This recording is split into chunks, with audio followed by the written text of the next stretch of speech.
welcome to UFO Line. I'm Gene Huff here with Bob Lazar. Bob, are you set for the show? Yep. Tonight we'll be taking calls on UFO-related topics, with tonight's emphasis being on hypnotic regression. So if you'd like to give us a call, just dial 731-1230 or hit star 1230 on your cell phone. Bob, back in 1989, when you had lost your security clearance and were no longer in the dispatch engineering program out at S4 in Central Nevada, you sought the help of a hypnotherapist, and that fact has been totally blown out of proportion by some of the wilder UFO researchers, to the point where they've said that your brain was actually turned on when you went to work and turned off when you left. Now, I'm not going to mention the name of the main culprit spreading that rumor. Excuse me, I've had a cold all week. So I obviously know these rumors aren't true, but could you clarify for the listeners exactly why you decided to seek some assistance through hypnotherapy? The only reason I went there is because of the absolute wealth of information I was exposed to, from technical drawings to lengthy reports, and I just wanted to see what hypnosis would help me remember in depth, as far as recreating some of the drawings and things of that sort. But much of the stories that you've heard are really not true that pertain to this. Okay. So anyway, after Bob made the decision to use hypnotherapy, he tried to contact this woman who had helped his ex-wife quit smoking. However, she was no longer there, and in what Bob and I both consider to be a fortunate coincidence, we were both introduced to a man who has both my and Bob's respect and trust, something that is almost unattainable. All it does. And that man is Las Vegas hypnotherapist Lane Keck. Welcome, Lane. I'm happy to be here. So, Lane, could you give us a brief explanation of what hypnotherapy actually is? Hypnotherapy uses hypnosis to evoke a relaxation in a client, and in that relaxation, all of your senses are enhanced. You can hear better, you can feel better, you can remember things that may have escaped your conscious memory, but you can bring them back and recall them. Hypnotherapy is actually used to go back in to help a person achieve a goal. And whatever that goal is, if they're not achieving it in the way that they desire, you can use hypnotherapy and help them remove whatever blocks or fears are there. And once that's done, they can easily achieve that goal. Okay. It seems to me that the abduction phenomena has brought hypnotic regression into the limelight more than ever before, and I'm sure you're aware of the accusations from people about hypnotherapists actually leading people back to memories that aren't really there. I know that type of activity is beneath you, but I'm curious as to whether there's a fine line between escorting someone back to a real memory and leading them back to a non-existent one. So is that such a fine line that it could inadvertently happen, or would it have to be malicious in the form of someone actually trying to exploit the poor soul seeking help? Well, in both cases, I'm sure it has been maliciously used to exploit people, and there is a fine line that if the hypnotherapist is not trained and aware, they can certainly lead someone into believing that certain things occurred, things from their imagination they could register as a real happening.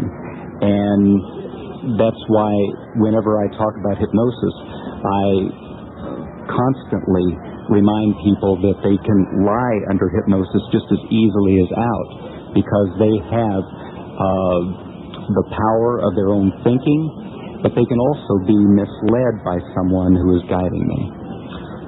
What do you think about self-hypnosis being used to try and retrieve it? I guess specifically on UFO line, when you talk about abduction memories.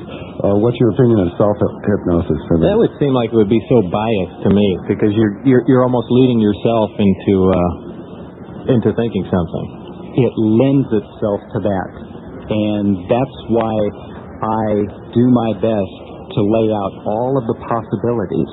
If this could just be imagination, that it could be, let me stop here and give an example of a case that I did. When a person came in, they thought they had been abducted because when they went to a movie and watched one of these abductions and someone being lifted up into a spacecraft, they would start to vomit and have violent reactions. Or when they would read about this in a book, they would have violent reactions. And in reality, when they came into the office, I explained that there's different possibilities. Let's look at it. Let's go back and recall what they did remember. But in doing that, what we found was that they had had a birth that was a cesarean delivery. And so their subconscious mind remembered their birth. And when someone came in and violently opened up their living area and lifted them out of that warm, safe, secure, peaceful place, they had a tremendous amount of fear from an early age level.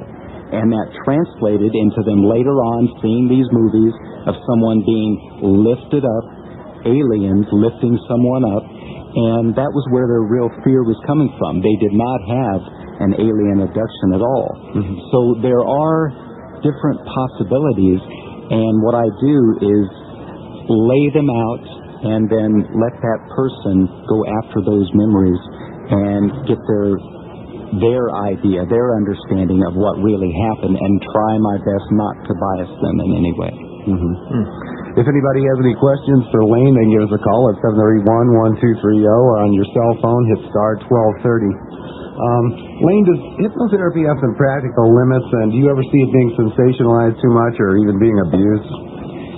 I do.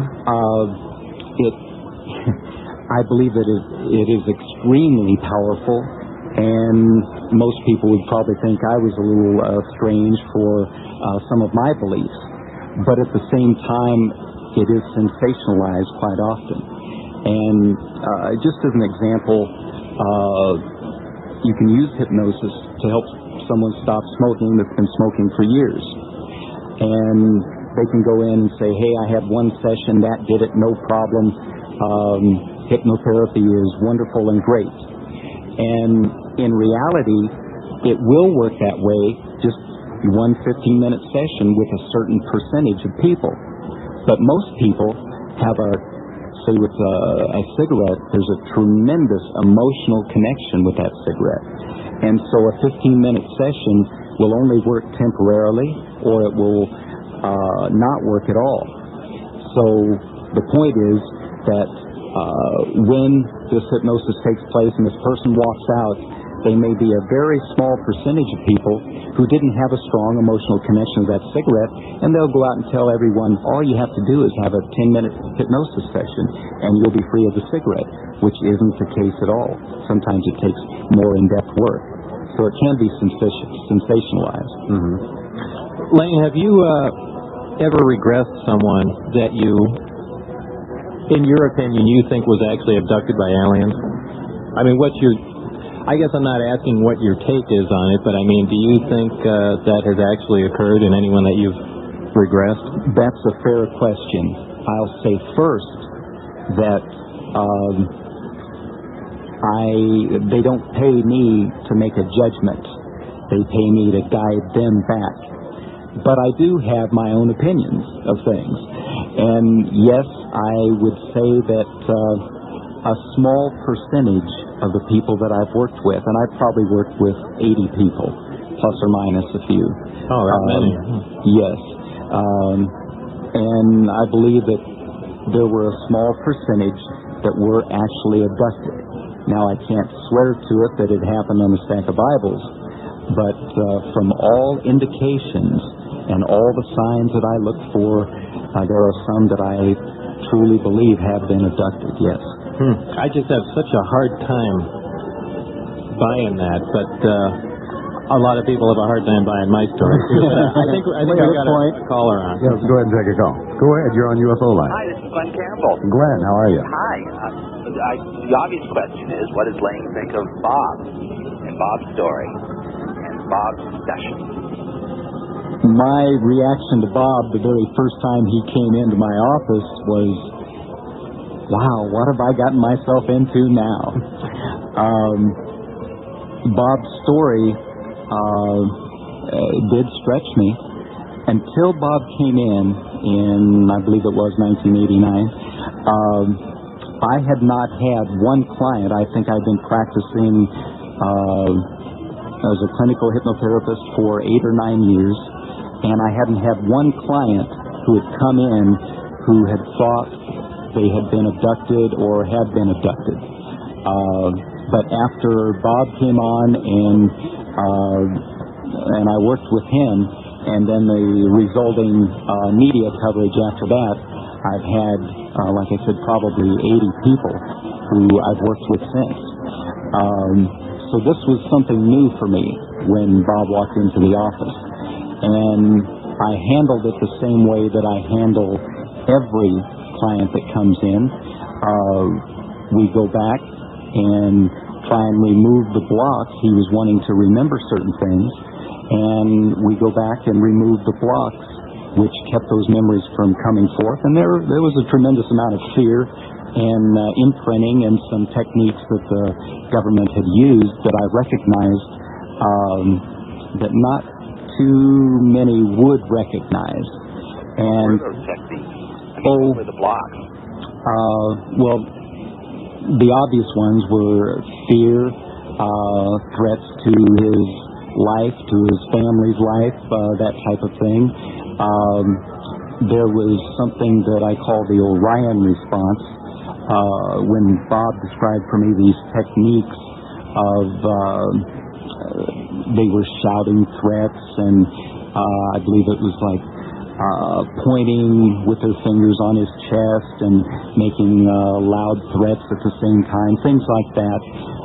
That bypasses our ability to block things from the subconscious. It gets the message straight in, and if you do it loud enough or fast enough, it's done with either movement or sound, then those techniques are very powerful.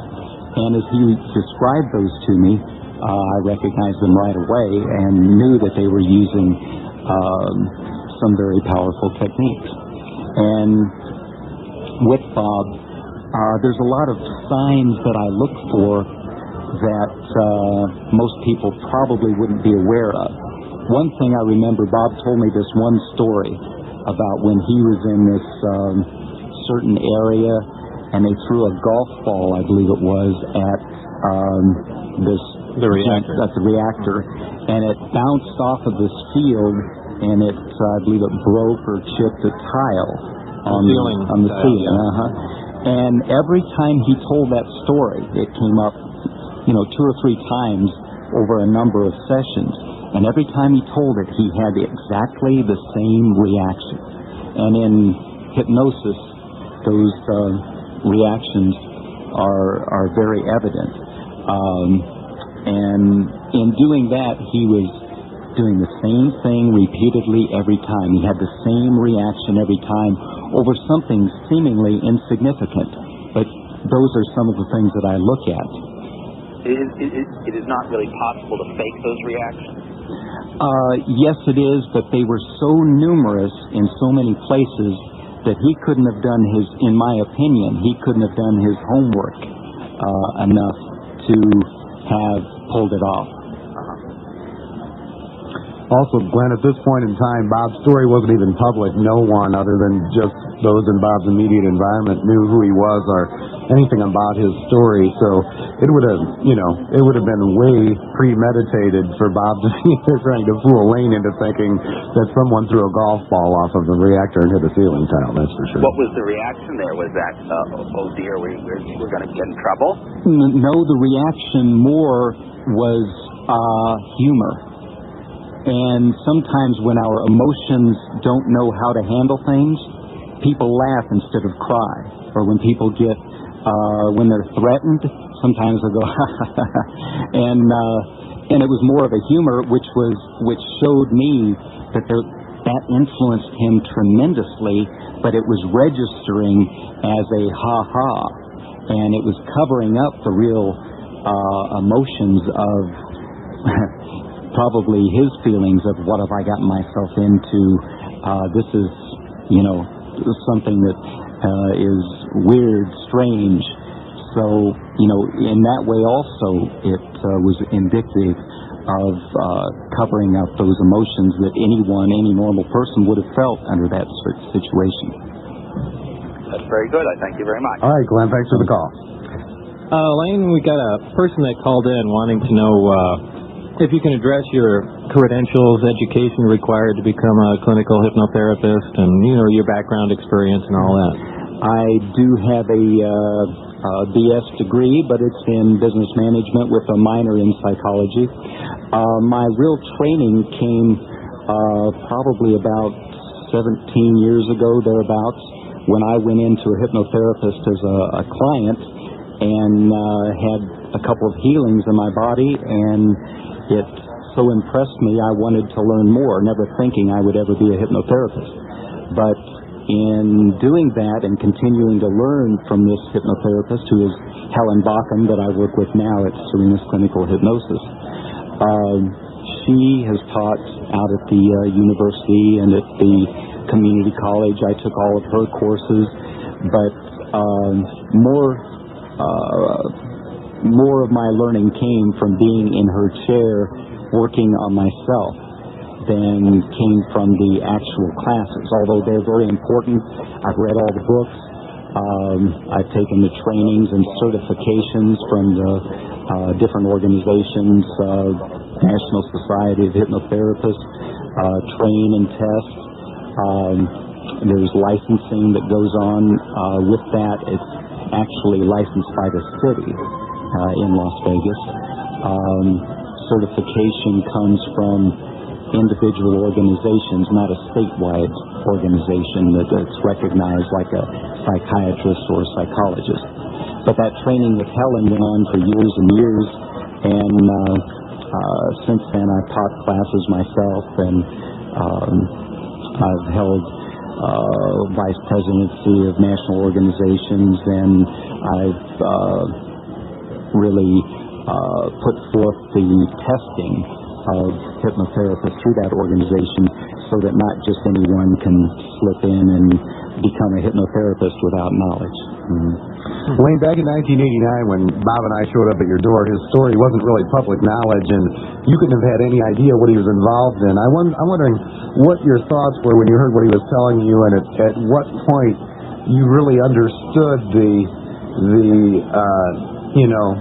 when you grasped what his story was, that he was actually working on ET discs. And I remember the look on your face, but I certainly don't know what It did take a while. the thoughts were in your head, because this was certainly an instance where you weren't leading anyone anywhere. You didn't know where he was going, really. I wonder what your thoughts were on that. In the beginning, it was just another case of someone wanting to recall memories that had been somehow suppressed.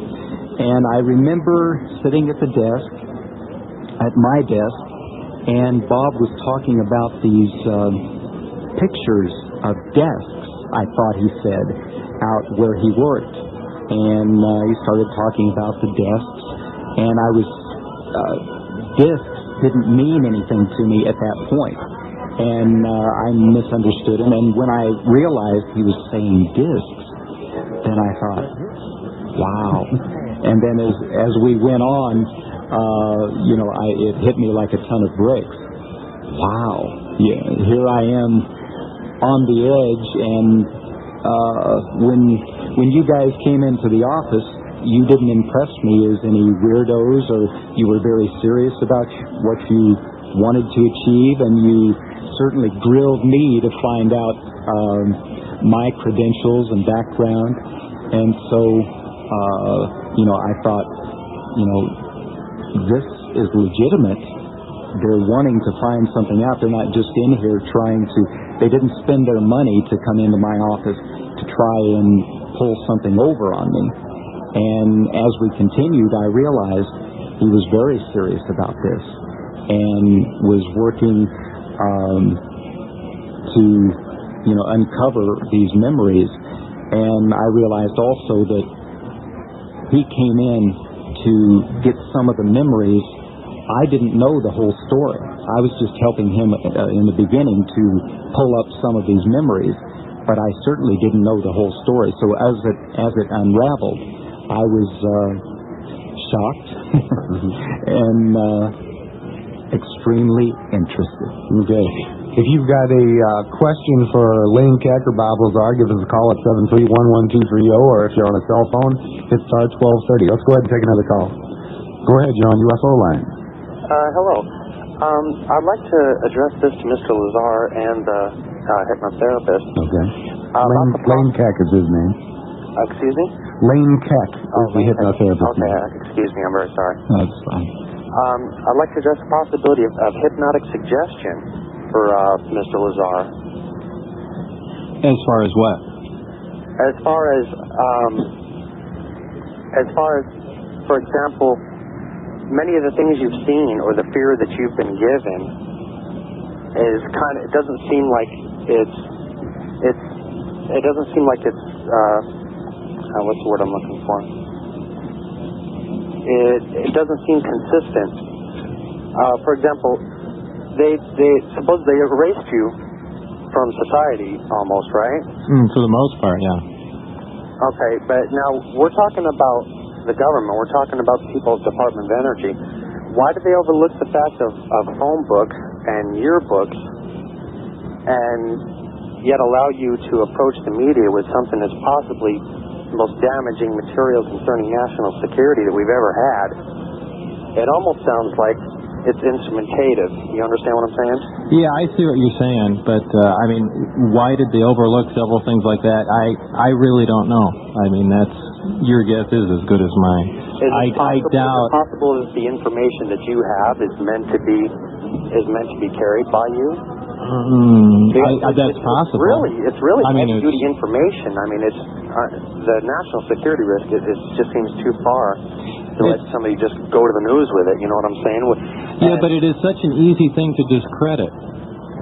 You know, it's one of the things that they said there. It's the most highest security program and secrets that are kept there, but they are the easiest thing in the world to keep quiet. Right. One of the things you were saying that you were taught basically with hypnosis, right? No.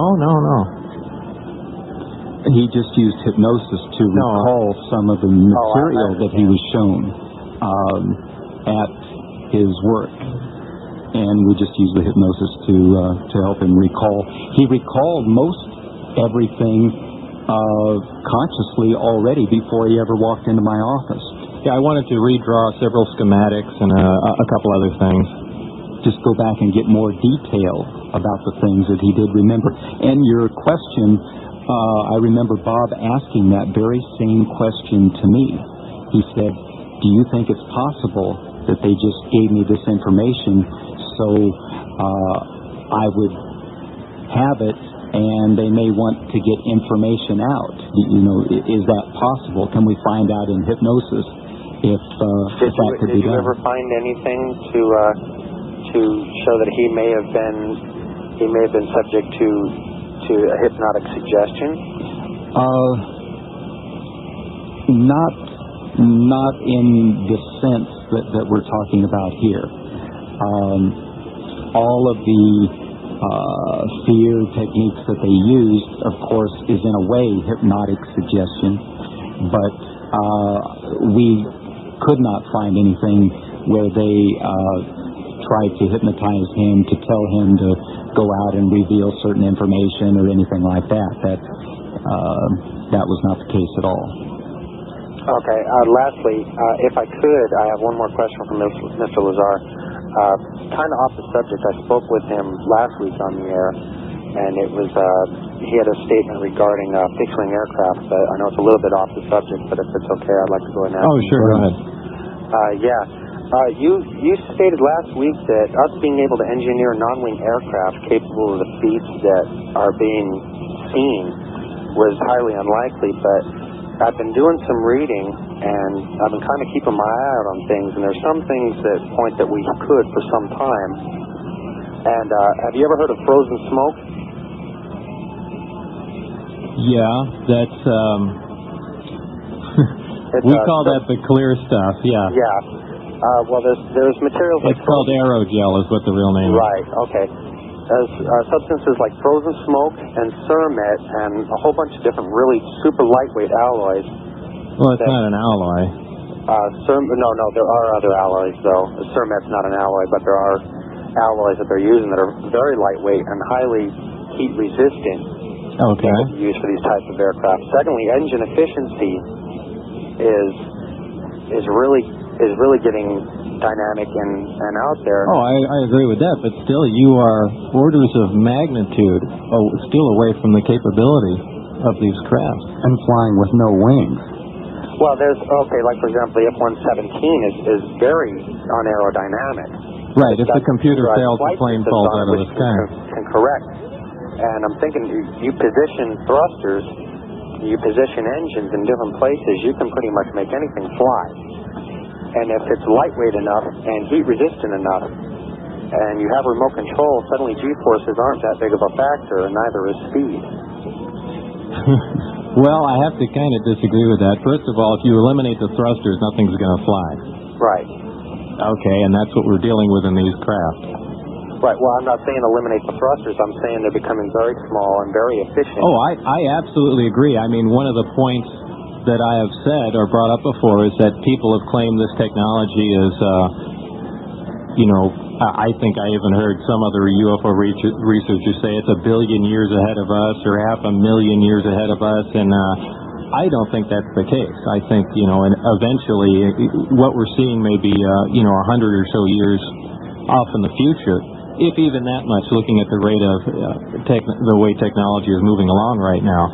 But I still think with what we have now, it is completely impossible to even come close to emulating the operation of these craft. Okay, now that brings me to my second point. But we're going to kind of have to cut you off there because the lines are getting full, and we got to let some other callers in here. But thanks for your call. Okay. Go ahead, you're on UFO land. Hello? Yeah, go ahead. Hi, I have some questions for Mr. Lazar concerning maybe some recent memories that he may have from working in space. Sure, go ahead. Okay, fire away.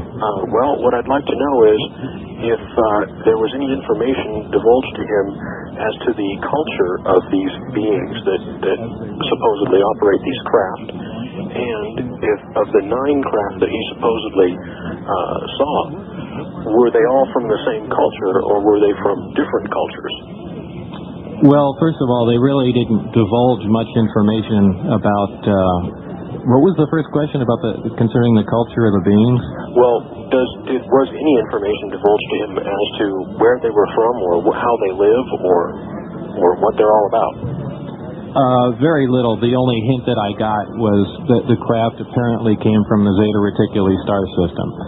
So I assume that the beings that were in it came from there too, but there was no direct inference to that. As far as the crafts themselves, I was not allowed to inspect the other ones. However, I was told that they all had the same power plant and propulsion system. And assuming that's true, you can only assume one of two things: that either the craft were made in the same place and there are different models of it, or that these craft are from different places and essentially you have a subcontractor producing the power plants and engines for these things. Similar to what we do here on Earth. Right, but that's the only 2 theories I can come up with. Okay. The last question I have for you is, have you seen the recent alien autopsy videos, and did you see any photographs of the alien beings, and do they match up? I did see an autopsy photograph. It was a bust shot. It looked nothing like what I saw on TV on the Fox channel. I find that very difficult to believe for several reasons. But I don't know if it's we want to go into that right now. Okay. But, subject, I understand. Yeah, I personally don't believe that to be authentic. I guess I can touch on a couple of them. I mean, one of them is, and they're minor points, but they seem to annoy me, that in that time, and even today, you would not have gone through something like that without taking still photographs. I think you kind of have to agree with that, because that film is certainly no documentation. Sure, for but that could have all been done first before that brief autopsy was done. I believe that was a preliminary autopsy, not the actual autopsy. No, some of the photographs would have to have been taken during that. Well, you didn't see all of the room in the autopsy either. But you didn't see any flashes from camera bulbs either, or a photographer. You wouldn't necessarily see that if the room was lit enough. Oh, I don't think so. Not in 47. I think the only way you're going to see a photograph developed properly is with a flash bulb then. But, I mean, there are just several minor points like that, and from what I understand, that, what was it, $1 million or something close to that these guys were paid for this? Something was offered. Well, that's true, too. It seems to me But see, that offer, from what I understand, was put up before what are your thoughts? Did you hear about the counteroffer that came through from unnamed Washington lawyers to buy the film before it was ever released? No, I've heard other stories, but I don't know, you don't know if they're authentic. I mean, and also they say that Kodak has analyzed the film, and as it turned out, Kodak still has an open offer to analyze it. They have never looked at it. They say they can conclusively prove it one way or another. The only person that looked at it was a guy that either used to work or does work for Kodak, and it was in his personal opinion.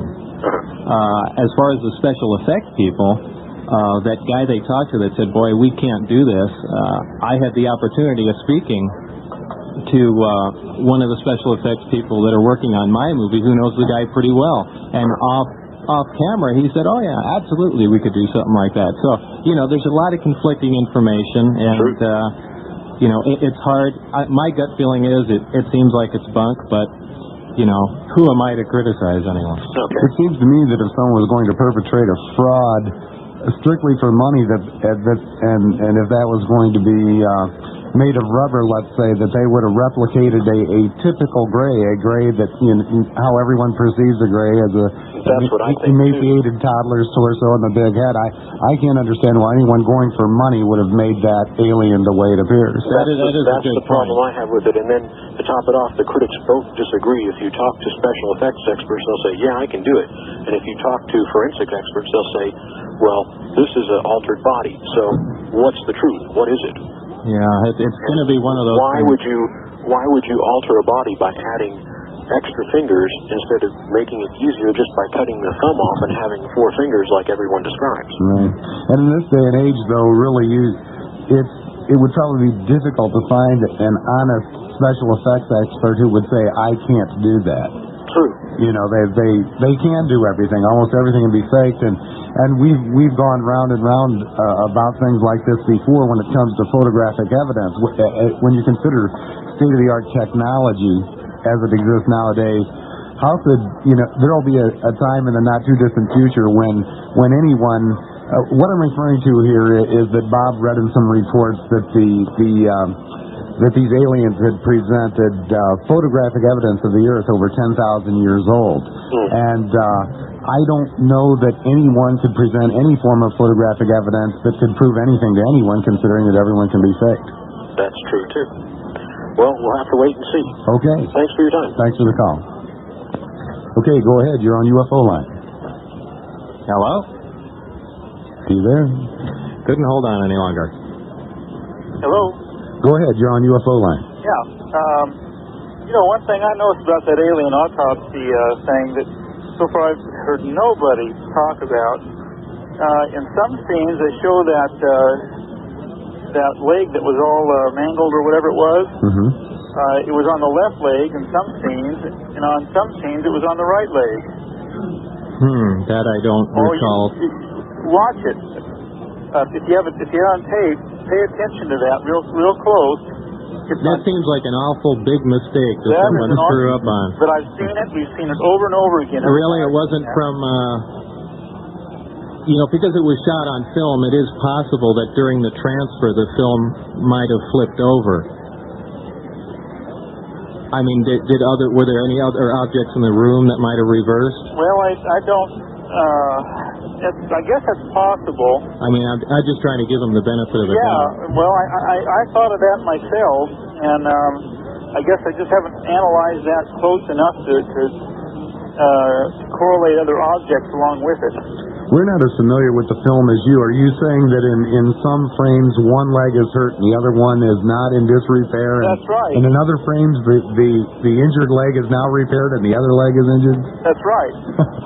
It's on the left leg in some scenes. It's on the right leg in other scenes. So what's your opinion of the autopsy, Fraud? Well, if that's true, then I'd have to say, yeah, there's some kind of I'd have to agree with that too. So I think that someone needs. I've never heard of anybody talking about that yet, and of all the critics. So maybe that is maybe they have reversed that film, and that's already been taken into account. And nobody's mentioned that, but it seems like somebody should have said something about that. Just I'm sure I'm not the only one who saw it. So, being over that millions of people saw it, I'm sure there's been a lot of people wonder about that. Yeah, there's certainly been a lot of hot debate about it. So a lot of people really aren't looking for anything to refute it. They'd love it for it to be true, so they're not being too critical. Yeah, I guess so. Anyway, I just thought throwing my 2 cents on that anyway. All right, well, thanks for the call. Okay, go ahead. You're on UFO line. Hello. I was wondering about where you stand as far as the idea. It seems, Bob, that you are more concerned with the hardware and the technology I am. than the question of is there actual extraterrestrial visitation. Now, what I want to know is, Bob and the other gentleman's name's Dennis? No, Lane Tech. I know there's Lane Tech there, and then Gene Huff is name. Gene Huff, okay. Well, now, Gene, I heard you say that you thought that alien abductions was mostly a bunch of BS. No, I didn't say that. I think George Knapp said that last week, and it was HS for horseshit. But but no, that was not us. That was he said a lot of it. He didn't say all of it, and I think his point was that as Lane is represented here tonight, some people may have been abducted, but not everyone who says they've been abducted has necessarily been abducted, and I think you'd probably agree with that, wouldn't you? Oh, sure, I'd have to agree with that. Mm-hmm. But then there's the question of, it seems like, Mr. Bob, that you usually give a standard question as far as when somebody tries to ask you about, is there such a thing as extraterrestrial intelligence visiting this planet from either another solar system or another galaxy? And I was wondering if both of you... I give a standard answer? Well, it seems like you say, well, your guess is as good as mine. In other words, you haven't actually seen them, so you really don't know. Well, that's exactly why. I like to kind of draw the line between, what I know for a fact and, what might be true. Mm-hmm. The information he saw implied that, I certainly think that it's true, but Bob doesn't want everyone hanging their hat on just some words he read on paper. So he was in a flying disc, and he worked on the propulsion system, and he can say, yes, this is here, and the report said it was from Zeta Reticuli, but he didn't go there and verify that as the point of origin. So I get frustrated with him just like you do, and that he draws the line there, and we all want him to proceed and expound a little bit, but maybe it's good that he stops there. Well, can I ask the question of both of you gentlemen? Do you believe that we are being visited by extraterrestrial intelligence that are beings similar to us from another solar system or another galaxy at this time? What, similar to us? Well, let's say that they're entities as far as they're not spiritual beings or angels or anything of that nature. Well, about as far as I would stretch is to say that I firmly believe that did occur. Whether that's occurring now, I don't know. Mm-hmm. And I say yes. You say yes. Yeah. And what do you base that on then? Well, just the breadth of the information coming from around the entire planet. Again, I don't believe everyone who said they were abducted has been abducted, but I don't think absolutely everyone is lying either. And look at the pictures. Look at everything from military and civilian pilots, from even Navy personnel out on the ocean. People like Lane Keck, who certainly doesn't lead anyone down the road and sees 80 people and maybe won't vouch for 70 of them, but the other 10, it appears to him something happened. And I think it's the weight of the collective information leads me to believe that this isn't a mass hallucination, something's going on. And then there's the one that there are an eternal amount of stars out there. You know, the chances of some other life forms being out there other than ourselves. It's guaranteed. It's really, as far as sheer numbers alone. But I wanted to address Wayne as far as he was talking about self-hypnosis. That's Lane. Lane, I'm sorry. Lane, you were saying that self-hypnosis really may not be that effective. And you had somebody on the show last week that was saying that they were using a tape that was opening up the mind to reveal a possible abduction scenario. And you were claiming, Lane, that self-hypnosis may not be enough. Well, let me address that. First, I have to say that I believe that self-hypnosis is the absolute best tool that we have to go in and find the truth as to what it is that we've experienced. We have that ability to go in and pick it apart if we'll just ask, seek, and knock, and if we know how to do it. So it's the best tool that is available, and it is effective. And yes, it can be used in a way that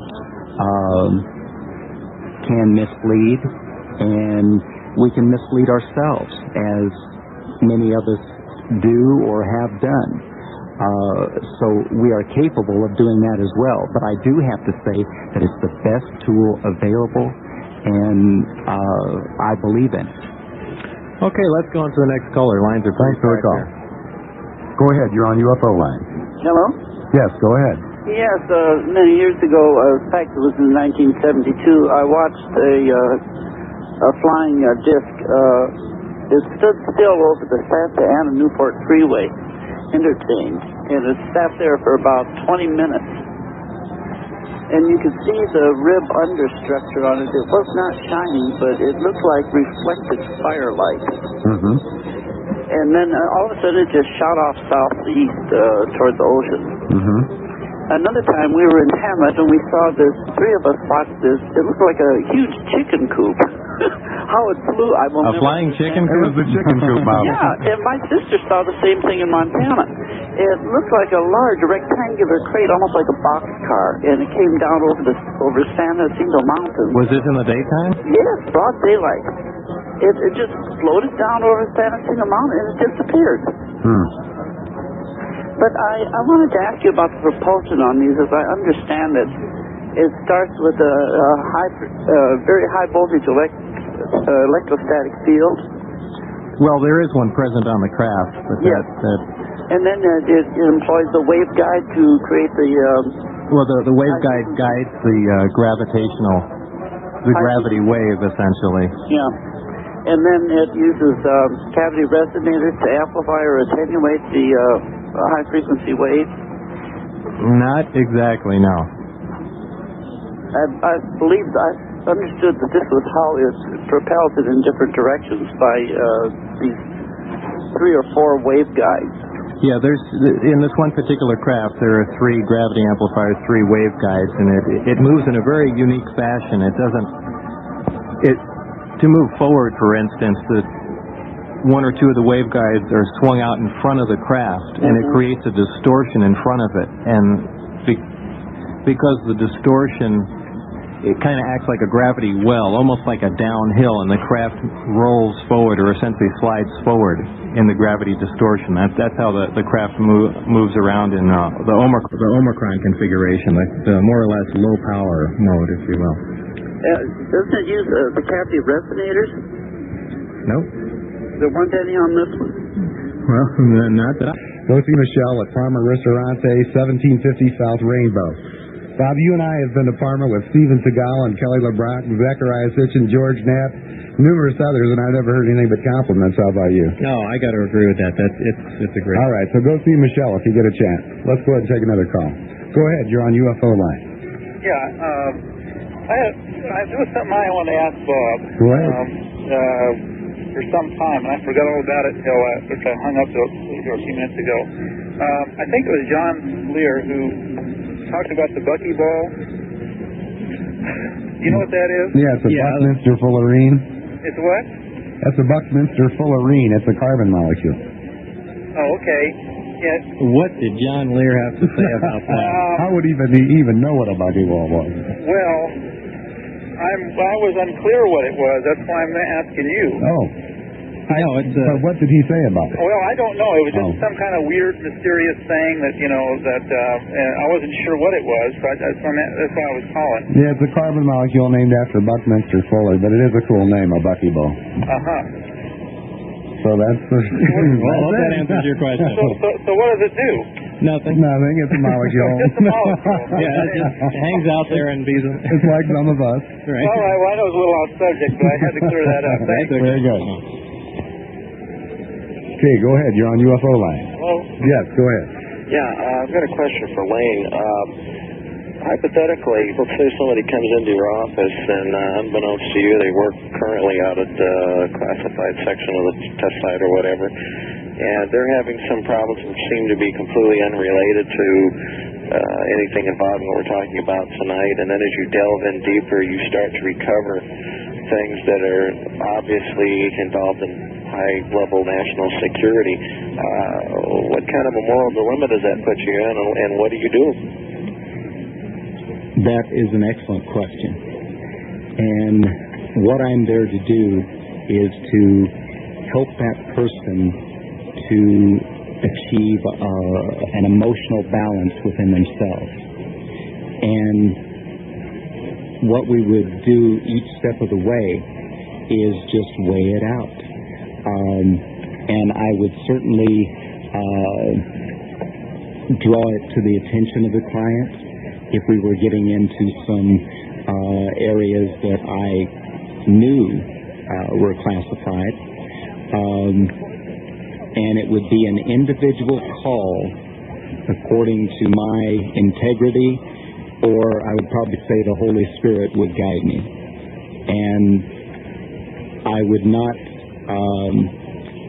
go after any of this information for my own use, only if they were consciously aware that it was important for their healing, for their emotional or mental healing, would I then address it, and it would be on a case-by-case basis, and whatever, well, the only reason I talk about what happened with Bob Lazar is because he has given me permission to do so. He went media-wide with it, and I haven't, I'll give you case histories, but never any names. And what if some representatives of the government come and see you and say, we want to know what you've been talking about with one of our people?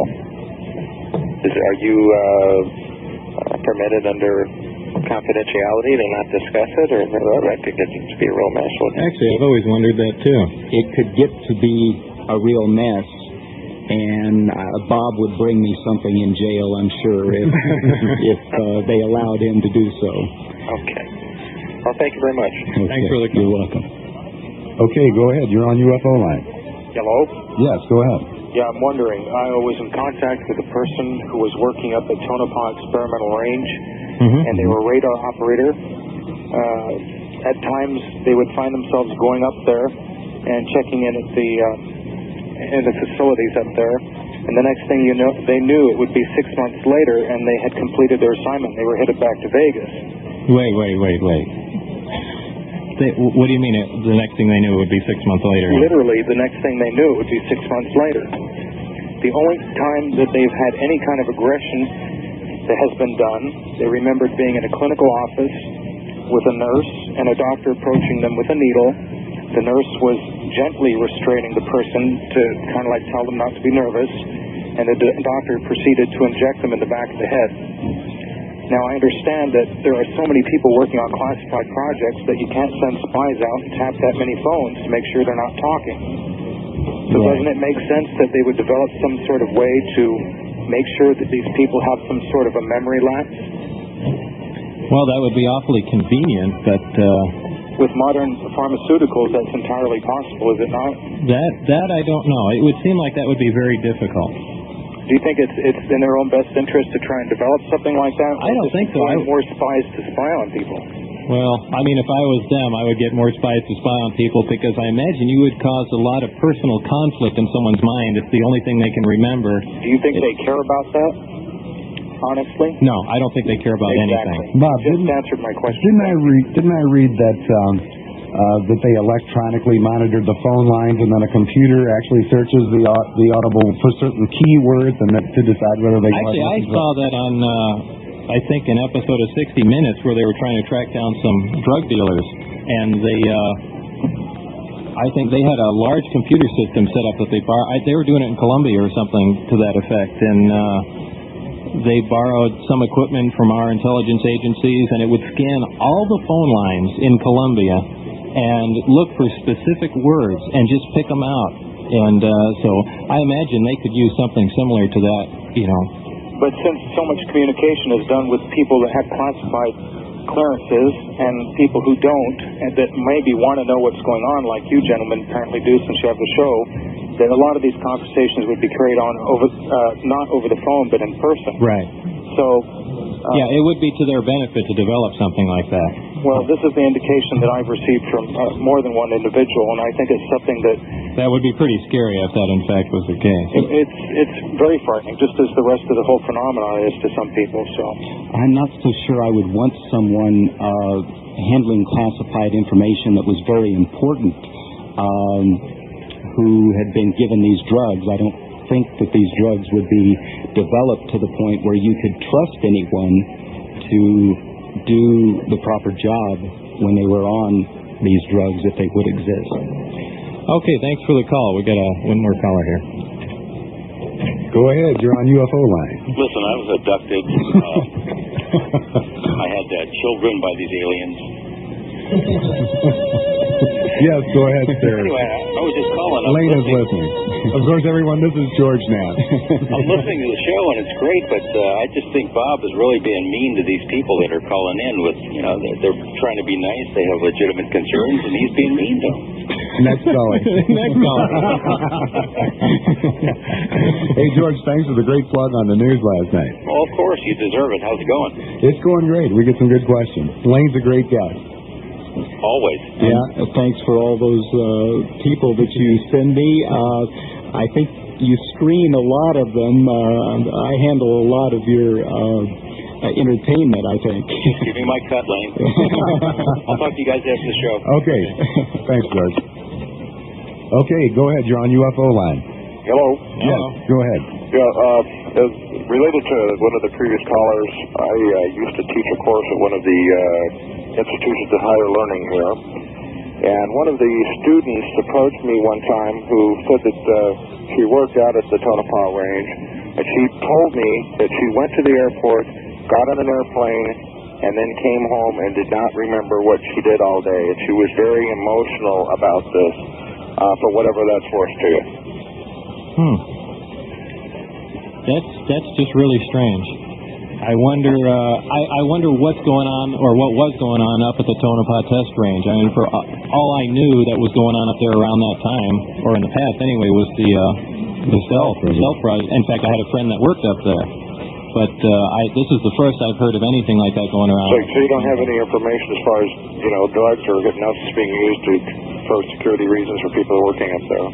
No, I don't. I would actually like to find out more about it myself. Okay. Well, thanks for the call. Okay, well, we're going to pretty much wind it up here for UFO Line this week. I'd like to thank our guest, Lane Keck. Lane, thanks for all of your help. It's been a pleasure. If anyone would like to get a hold of Lane, they can reach him at Serena's Hypnosis Clinic. I believe that number is 384-4420. Correct. And, of course, Bob Lazar and I'll be back next Friday night at 11, so please join us on UFO Line. We'll see you then.